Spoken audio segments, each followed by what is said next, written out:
libro de los Hechos. ¿Sabe que hoy estaba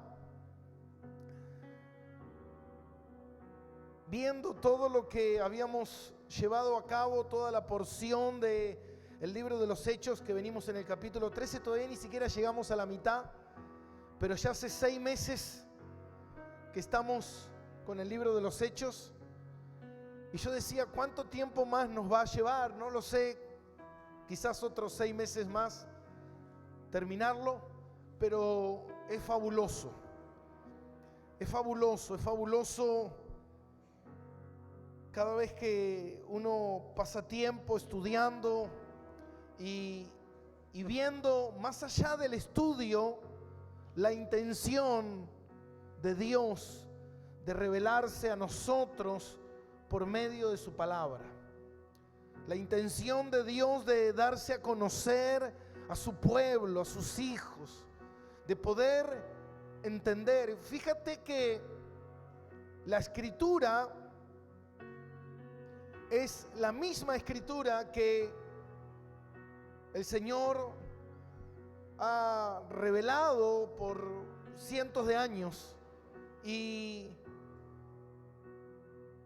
los grandes estudiosos de la escritura, quizás del Antiguo Testamento, son los judíos, y hoy la gran mayoría de ellos no tienen a Cristo. Entonces ahí nos damos cuenta que detrás de la letra, detrás de la escritura, hay un mensaje. Y ese mensaje es el que Dios quiere que nosotros conozcamos, que es conocer el carácter de Dios, el Dios revelado a nuestras vidas, de poder entender más allá de lo que uno está leyendo, porque uno a veces lee y comprende, pero no entiende. Lo estoy leyendo, estoy sabiendo lo que dice, pero eso no está transformando mi vida. Entonces la palabra, por eso dice que la palabra es como una espada de doble filo que tiene que penetrar. Entonces, cuando yo estoy estudiando y estoy meditando en la palabra, por eso Jesús dijo que nosotros meditemos en las Escrituras, porque las Escrituras hablan de Él. No dice que leamos las Escrituras, sino dice que meditemos. Y cuando nosotros meditamos en las Escrituras, podemos acercarnos, podemos conocer más al Señor íntimamente por medio del Espíritu Santo. Entonces eso es fabuloso. Y eso es lo lindo de poder ir estudiando, porque quizás tú estudiaste algún pasaje o algún libro de las Escrituras y años después lo vuelves a estudiar de nuevo y vuelves a encontrar o encuentras más cosas que te llevan a un mayor crecimiento de fe, de fe. ¿Qué hace esto? Que yo pueda crecer en la fe. Amén. Muchas veces vivimos una vida con poca fe. Por eso Jesús dijo, hombre de poca fe. Por eso te estás hundiendo, porque no entiendes la revelación completa, no entiendes el mensaje de Dios. Y mira esto, y yo titulé este estudio, el estudio número 40. 40 mensajes llevamos ya del libro de los Hechos. Es increíble, 40 mensajes del libro de los Hechos. Así que imagínense que terminaremos en más o menos los 80, 70 y algo. Y lo que viene es increíble. Lo que viene te va a llenar cada día más. Y yo titulé este mensaje, Jesús el autor de toda la historia. Recuerdan que Pablo y Bernabé salieron de la iglesia de Antioquía de Siria y pasaron por diferentes lugares hasta que llegaron a Antioquía de Pisidia, y estando ahí ellos entraron en la sinagoga como era una costumbre, y al finalizar el mensaje que habían leído de la ley y de los libros de los profetas, le dieron la oportunidad, le preguntaron a Pablo si él tenía algo que decir, más allá de que sabían que Pablo era un gran estudioso de las Escrituras, y Pablo toma esa oportunidad para llevar el mensaje hacia Jesús, que es lo más importante, y poder predicar a Cristo, que es lo más importante de todo. Cristo es el centro de todo. Todo está basado en Cristo, todo. La otra vez me contaban y me decían, pero ¿qué voy a llevar? La Biblia al trabajo. Cristo es todo. Si tú no lo entiendes de esa manera, estás mal. Cristo es todo. Cristo gobierna absolutamente todo. Cae una gota y Cristo la controla. Todo. Cristo es soberano sobre todas las cosas. Lo que pasa es que a veces es difícil entender esto, pero está bueno a veces cuando uno lee el final del libro de Apocalipsis, capítulo 20, y empieza a ver el final de la historia. Y vos decís, ¿y cómo ocurre ese final de la historia? ¿Por qué? Porque Cristo ya escribió toda la historia. Nosotros estamos dentro de esa historia que el Señor ya escribió. Nosotros estamos siendo parte de esa historia. Bueno, voy a cambiar la historia. Tú no puedes cambiar nada. Cristo ya sabe lo que tú vas a hacer mañana. Y de acuerdo a lo que tú vas a hacer mañana es porque Él ha predestinado poner situaciones para conducirte al lugar que Él quiere que tú llegues. ¿Te das cuenta? No es que tú estás aquí en la iglesia porque tú quieres. Estás aquí porque Él hizo todo lo que tenía que hacer con tu vida para conducirte al lugar que quiere que hoy estés. Por eso es muy conocida esa frase de Charles Spurgeon, que él decía: si existiera otro camino mejor en el cual Dios quisiera que nosotros anduviéramos, estaríamos en ese camino. Si hoy estamos donde estamos, es porque Dios quiere que estemos donde estamos. No, lo que pasa es que yo voy a hacer algo para cambiar mi destino. No puedes. Si tú vas para la izquierda, Dios dice: yo ya había dicho que tú ibas a ir a la izquierda, porque yo puse viento contrario para empujarte hacia la izquierda. Si Dios quiere que tú vayas a ir a la derecha, Dios va a poner todo lo que tenga que poner para empujarte hacia la derecha. Justamente hoy me llamaba una persona y me hablaba de la frustración que tenía con respecto a ciertos acontecimientos que su vida están teniendo. Y yo le decía: pero tienes que escucharte un poco y darte cuenta de esto, que Dios es soberano entre todas las cosas, y si Él permite esto que estás viviendo en tu vida, es para algo. Por eso la palabra de Dios dice que los que aman a Dios, todas las cosas nos ayudan para bien. Si Dios quisiera cambiar tu situación, ¿tú crees que Dios no la cambiaría? Cuando Dios permitió que Daniel entrara en el foso de los leones, ¿tú crees que si Dios quería que esa situación no ocurriera, tú crees que Dios no lo haría? Ahora la pregunta es: ¿por qué Dios permitió? ¿Por qué? ¿Por qué Dios permitió que sus apóstoles murieran martirizados? ¿Tú crees que era algo que Dios no tiene control? ¿Tú crees que Dios no tiene control? Como cuando fueron a arrestarlo a Jesús y Pedro saca su espada y el Señor dice: Pedro, no me defiendas, porque yo tengo millares de ángeles que me pueden defender, pero no quiero, porque es necesario que se cumpla lo que está escrito. ¿Me está entendiendo?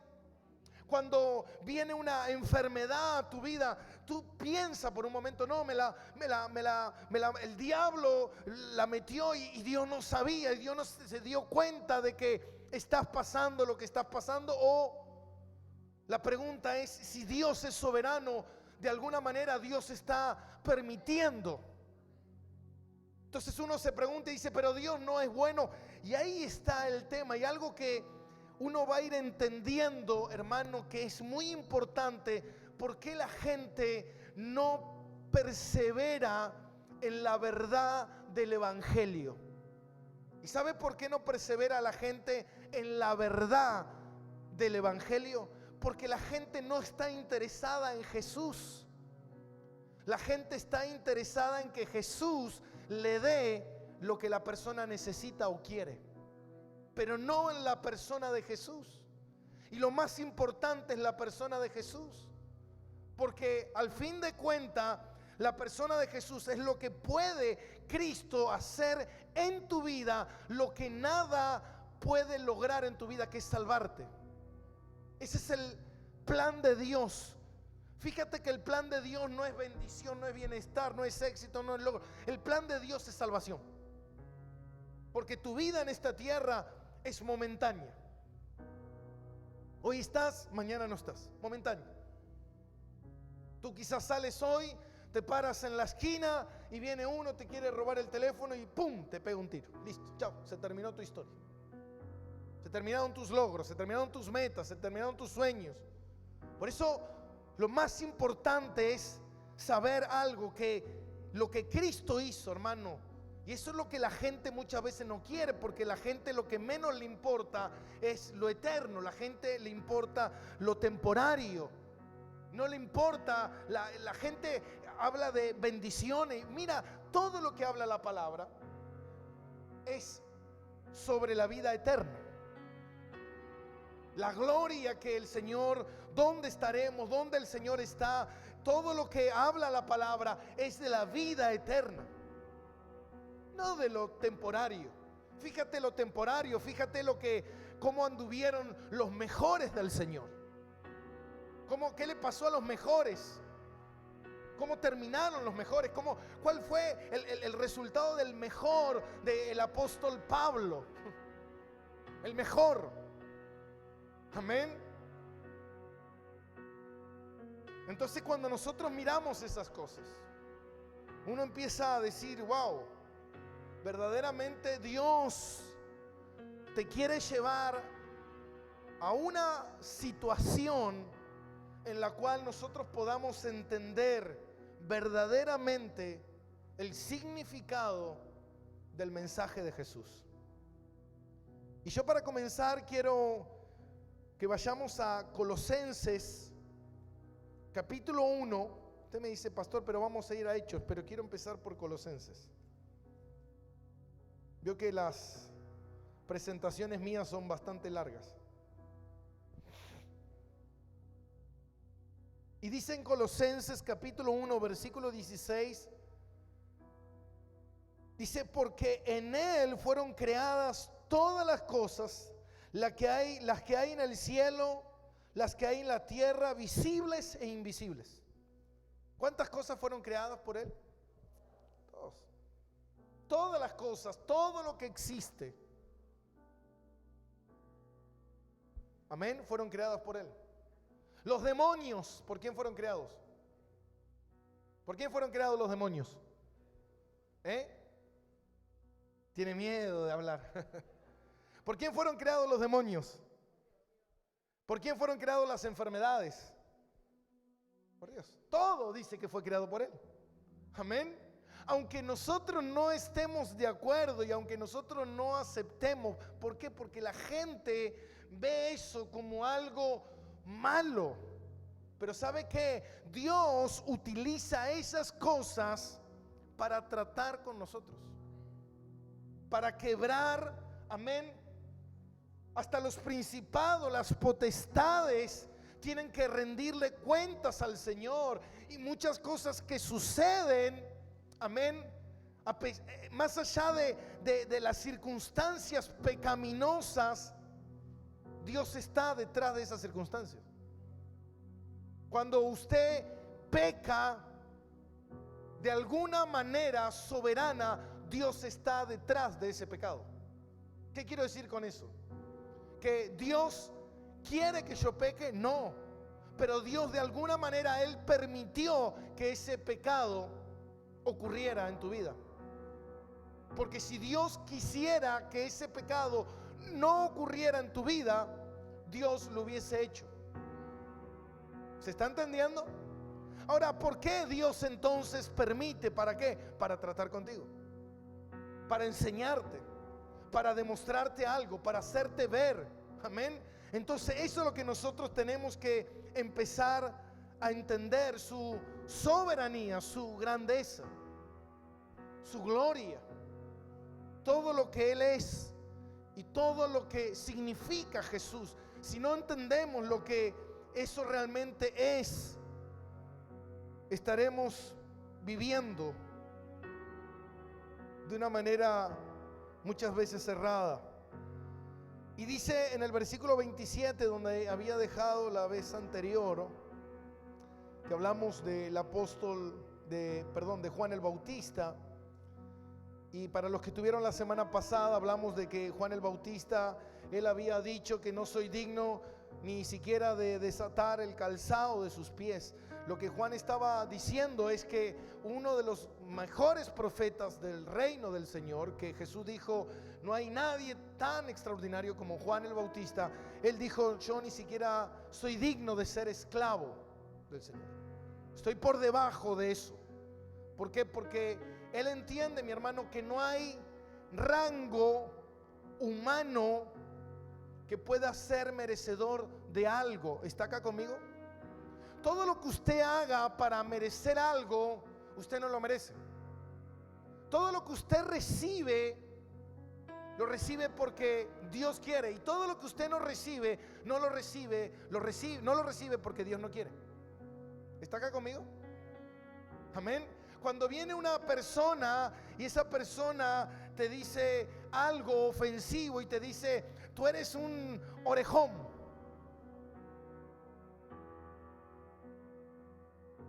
Amén. De alguna manera Dios permitió que esa persona en su soberanía te dijera eso. Vos decís, pero ¿para qué? ¿Por qué? Porque Dios quiere trabajar con tu carácter. Dios quiere trabajar con tu ego. Dios quiere trabajar en tu paciencia. Dios quiere trabajar en tu orgullo. Dios quiere trabajar en tu manera de actuar frente a esa circunstancia. Entonces a veces de alguna manera Dios permite para trabajar en nosotros. ¿Se entiende? Si no, Dios no lo permitiría que esa persona me ofendiera o llegara o dijera algo contra mí, si Dios no quiere. Entonces yo tengo que entender que cuando alguna situación no me gusta, detrás de eso está Dios. Detrás de eso está Dios, para tratar conmigo, para ver cómo yo obro frente a eso que está ocurriendo. Entonces dice en el versículo 27, capítulo 13 del libro de los Hechos, porque los habitantes de Jerusalén, quiero terminar de leer casi toda la porción, vamos a leer hasta el versículo 42. Dice, porque los habitantes de Jerusalén y sus gobernantes, no conociendo a Jesús ni las palabras de los profetas que se leen todos los días de reposo, la cumplieron al condenarle. Mira, esta gente iba a la sinagoga, iba al templo y todos los domingos, todos los sábados, ellos se leía el libro de la ley, se leía el Pentateuco, se leía el libro de los profetas, el libro de Isaías. Ellos leían la palabra. ¿Se acuerdan cuando Jesús agarró el rollo y leyó el libro de Isaías y dijo, esta palabra hoy se cumple? Amén. Todos miraron como diciendo, ¿por qué Él está diciendo eso? ¿Por qué? Porque Él es el que escribió esa palabra. Y Él está diciendo, ahora se está cumpliendo. Yo soy el autor de la palabra. Yo soy el creador de la palabra. Por eso dice, pasará el mundo, todo pasará, pero mi palabra no pasará, porque mi palabra está por encima de todo lo creado. Entonces fíjate algo, dice, esta gente puede estar sábado tras sábado escuchando la palabra, pero nunca se convirtieron de sus malos caminos. Nunca entendieron el plan y el propósito de Dios. Nunca lo entendieron. Siempre estuvieron ahí, pero parecía como que no estuvieran. Ahora, ¿Dios permite eso? Sí, Dios permite que cientos de miles se sienten en las iglesias a escuchar la palabra. Sí, pero muchos de esos cientos miles no son salvos. Porque el escuchar la palabra no me salva. Venir a la iglesia no me salva. ¿Qué me salva? Que Él me haya escogido desde antes de la fundación del mundo. ¿Está acá conmigo? Así que si tú eres salvo, no es por obra, no es por mérito, no es por tu cara, no es por lo bueno que eres, no por lo que le hiciste, no porque yo acepté a Jesús, no, Jesús te aceptó a ti. Simplemente por gracia, porque Él así lo quiso. Y ahora yo tengo que actuar y obrar de acuerdo a lo que Dios me ha llamado a hacer. ¿Se entiende? Porque ya no está en juego mi salvación, pero sí están en juego, ¿qué? Mis galardones. Por eso dice la palabra que tendremos que rendir cuenta según hayamos hecho bien o mal. No significa que Dios me haya llamado y que de repente yo puedo hacer lo que quiera porque listo, ya soy salvo. No. Primero, si actúas de esa manera es porque en realidad nunca fuiste salvo. Porque el que es nacido de nuevo es transformado. Y esa es la evidencia, la transformación. La persona que no es transformada, yo creo en Jesús. Sí, eso es una creencia intelectual. Mucha gente cree intelectualmente. Pero ¿cómo es evidencial que la persona realmente nació de nuevo? ¿Por qué? Porque hay una nueva naturaleza. Cuando la persona peca, le pesa como miles de toneladas en su vida. Se siente mal delante de actitudes que no pudo cumplir delante de Dios. Su deseo es cada día conocerle más. Su deseo es cada día buscarle más. Su deseo es hacer su voluntad. Su deseo que cada día muera más su carne. Esa es la evidencia del nuevo nacimiento. ¿Se entiende? Amén. Si no, simplemente somos creyentes intelectuales. Entonces dice en el versículo 27, por más que estos habitantes estaban ahí y escuchaban la palabra de la profecía, ellos no le conocieron, pero ¿qué? Pero cumplieron en condenarle. Cuando ellos le condenaron, estaban cumpliendo lo que Dios había dicho que iba a ocurrir. ¿Está acá conmigo? Cuando hace un rato estaba leyendo en Mateo cómo el Señor anunció los tiempos finales y cómo el Señor habló de sus tiempos finales. Y sabe que una de las cosas que resaltan en esas porciones es que el Señor siempre habló de los falsos profetas, los falsos pastores, los falsos cristianos, los que engañadores. Eso es algo que abundará en el último tiempo, como nunca antes.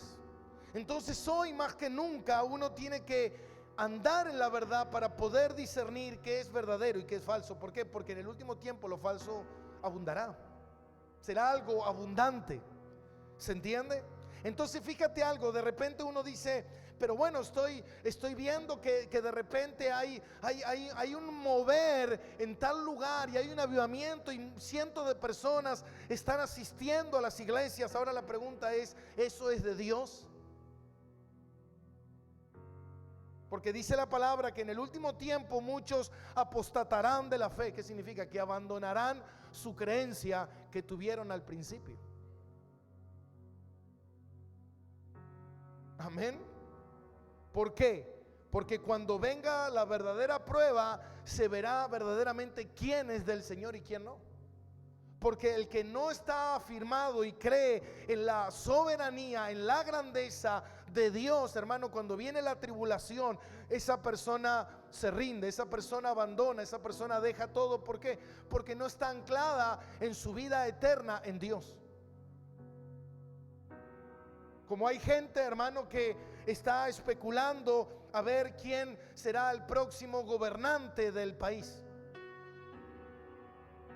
creyendo que si hacemos política va a ganar fulano, o si no hacemos política va a ganar mengano. Siendo que la palabra dice que toda autoridad es puesta por el Señor. ¿Se cree, mi hermano? ¿Usted cree que si yo hago política puede ingresar alguien al poder? No, mi hermano. El que ingresa al poder es el que Dios quiere que ingrese al poder. ¿Se entiende? Y el que ingresa al poder, sea bueno o malo, es la voluntad del Señor. Me guste a mí o no me guste, es la voluntad de Dios. Pero ¿sabe qué? Nosotros estamos esperando que el país mejore. Todos queremos eso.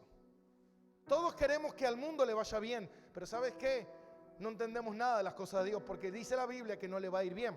Entonces, ¿dónde encaja mi voluntad con la voluntad de Dios? La voluntad de Dios, la palabra de Dios dice que el mundo irá de mal en peor, pero mi deseo y mis ganas es que al mundo le vaya bien. Entonces, ¿cómo hago? Porque mi deseo es que vaya bien, pero la palabra de Dios dice que irá mal. Entonces, o estoy en contra de Dios o estoy a favor de mis deseos. Y ese es el tema. Que cuando nosotros no entendemos la soberanía de Dios, y es entender, Señor, ¿sabes qué? Venga quien venga, tú eres mi rey, tú eres mi Señor, tú me cuidarás, tú me alimentarás, tú estarás conmigo, Señor, pase lo que pase. Cuando lo crucificaron a Jesús fueron los romanos. ¿Tú crees que Dios no lo permitió? Que los romanos invadieran Jerusalén, entraran a Jerusalén, que los que iban a crucificarle, el Señor cientos de miles de años antes había anunciado que eso iba a ser, y que iba a ser crucificado en manos de gentiles. Imagínate, estaba por ocurrir un acontecimiento monumental, para algunos de perdición, para cientos de miles de redención, porque Cristo era necesario que Cristo muriera. Porque si Cristo no moría, nosotros no podíamos tener salvación. Entonces imagínense, estaban invadiendo Jerusalén, los romanos estaban hostigando a la nación, y nosotros deseando que los romanos se vayan, y Dios deseando que los romanos se queden para que crucifiquen a Cristo. Cuando no entendemos la palabra y la voluntad del Señor, todo el tiempo estamos discutiendo, peleando. Por eso se pone bueno en el capítulo 14 y 15, que va a estar bueno, porque empiezan a haber ciertas disputas y ciertas peleas entre gente piadosa, pero está bueno porque vamos a ver cómo es el carácter de Dios, y cómo Dios, a pesar de todo esto, Dios está en control. Amén. Y eso es increíble. Versículo 28. Sin hallar en él causa digna de muerte, pidieron a Pilatos que se le matase. Y habiendo cumplido todo lo que de él estaba escrito, quitándolo del madero, lo pusieron en el sepulcro. Mira lo que dice, que todo lo que estaba escrito se tenía que cumplir en Jesús. Amén. Todo lo que está escrito de ti se tiene que cumplir. Tú no sabes en qué momento de la historia tú estás, pero lo que sí tenemos que saber es que Dios quiso que nacieras en este tiempo para algo. Por eso que el propósito es lo más importante.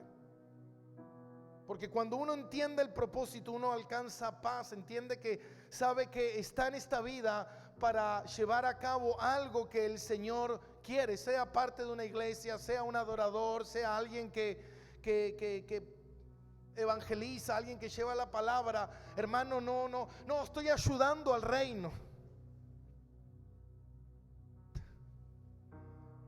Tú no estás ayudando al reino. Dios, en su soberanía y en su amor, Dios te está haciendo parte de su historia.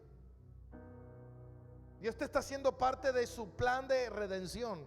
Dios te está haciendo parte de su última generación. Y ¿sabe qué? Yo lo he dicho acá muchas veces, tal vez nosotros somos la generación de la 11ª hora. Los que entramos en el último momento a jugar el partido final. ¿Y sabe por qué creo eso, mi hermano? Porque los grandes historiadores de las Escrituras dicen que las cosas cronológicamente tienen que ir sucediendo de acuerdo Dios lo ha establecido. Y lo primero que Dios ha establecido y cómo fue el plan de Dios era que primeramente Dios había tomado a Abraham de Mesopotamia, y ahí Dios había levantado a la nación de Israel con Jacob, y cómo Dios había tomado de esa nación, y de esa nación Dios se iba a glorificar y era el pueblo de Dios. Entonces, ¿dónde estaba el proceso de salvación? En Israel. Por eso muchas naciones, muchos habitantes de diferentes naciones se convertían al judaísmo. Se convertían al judaísmo, como el etíope que iba a adorar a Jerusalén. De eso había cientos, y lo vamos a ver ahora, porque ese era el plan. Pero después llegó Cristo y extendió el plan que Él tenía, y era que el evangelio sea predicado en Jerusalén. ¿En dónde más? Ahí es.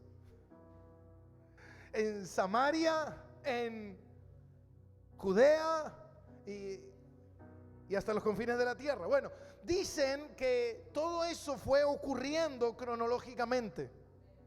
Fue sucediendo todo lo que estuvo ocurriendo. Se predicó en Judea, en Samaria y los confines de la tierra, y que el evangelio entró por el imperio romano, entró todo lo que es Europa, de Europa fue todo lo que es Inglaterra, todo el mover que hubo del Señor, y ahí fue llevado un avivamiento en los tiempos de Jonathan Edwards, y después de todo eso fue llevado el evangelio en el tiempo de la Reforma, fue llevado a Estados Unidos, y hoy en día estamos viviendo el último tiempo. Por eso dicen que el evangelio se está moviendo en Sudamérica,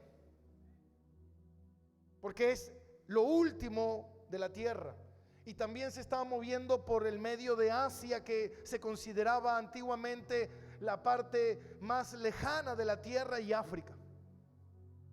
¿Qué es lo que está sucediendo ahora? Tú vas a China y hay cientos, después de tantos años de tradición y cultura, se están convirtiendo de una manera impresionante. Y lo mismo pasa aquí en Centroamérica. Obviamente estamos viendo que estamos siendo parte de esa historia. Entonces, ¿cómo no entender la soberanía extraordinaria de Dios? Por eso dice que todo lo que aconteció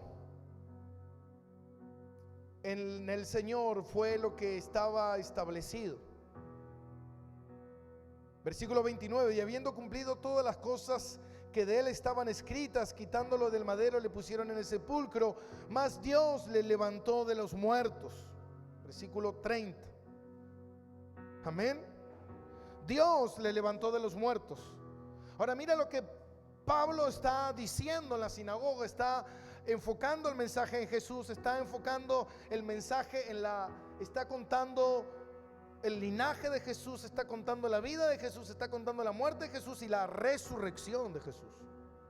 Y en este momento él está hablando de la muerte. ¿Por qué está hablando de la muerte? Porque ¿sabe qué, mi hermano? Es muy importante entender esto, que si no entendemos que Cristo murió por nuestros pecados, entonces no podremos disfrutar de la vida eterna. Y así como dice la palabra que Dios le levantó de los muertos, y esto lo dice en Romanos capítulo 8, que Jesús fue levantado de los muertos por medio del Espíritu. Mire lo que dice en Romanos, hemos estudiado Romanos capítulo 8, versículo 9, dice esto. Romanos 8, 9 dice: mas vosotros no vivís según la carne, sino según el Espíritu, si es que el Espíritu de Dios mora en nosotros. Si yo nací de nuevo, tengo que vivir ¿en qué? En el Espíritu. Amén. Y si no vivo en el Espíritu, ¿en qué estoy viviendo? Amén. Entonces dice que nosotros debemos vivir en el Espíritu, y si alguno no tiene el Espíritu, no es de Cristo. Versículo 10. Pero si Cristo está en vosotros, el cuerpo en verdad está muerto a causa del pecado, mas el Espíritu vive a causa de la justicia. Y si el Espíritu de aquel que levantó de los muertos a Jesús mora en vosotros, amén, vivificará también vuestro cuerpo mortal por su Espíritu que mora en nosotros. Ahora mire lo que está diciendo. Está diciendo que nuestro cuerpo está muerto por causa del pecado. Ese Espíritu que levantó a Jesús de los muertos, ¿cuántos creen que Jesús resucitó? Ese Espíritu que levantó a Cristo de los muertos, dice Pablo, es el mismo Espíritu que opera en nuestro ser para vida eterna. Mira el poder, hermano. Nosotros podemos darle muerte a alguien, pero nunca vida a alguien, porque eso es algo que lo puede hacer Dios. Entonces mira cómo el poder que operó en la resurrección de Jesús es el mismo poder que operó en nuestra vida, que pasamos de muerte espiritual a vida eterna. Por eso dice Pablo, ese Espíritu mora en nosotros. Ese Espíritu está en nosotros. Ese Espíritu nos vivifica para vivir según el Espíritu y no bajo la muerte de la carne. Por eso que el que es nacido de nuevo tiene deseos espirituales y lucha contra los deseos pecaminosos de la carne. Si no te pasa eso, lo que tú necesitas es nacer de nuevo, pedirle a Dios, arrepentirte de tus pecados, decirle: Señor, sálvame, porque mi vida es el deseo de la carne, no el deseo del Espíritu. Amén. Sí vivimos en un cuerpo carnal, pero nuestra esencia, nuestro deseo tiene que ser hacer la voluntad de Dios. Amén, iglesia. Versículo 31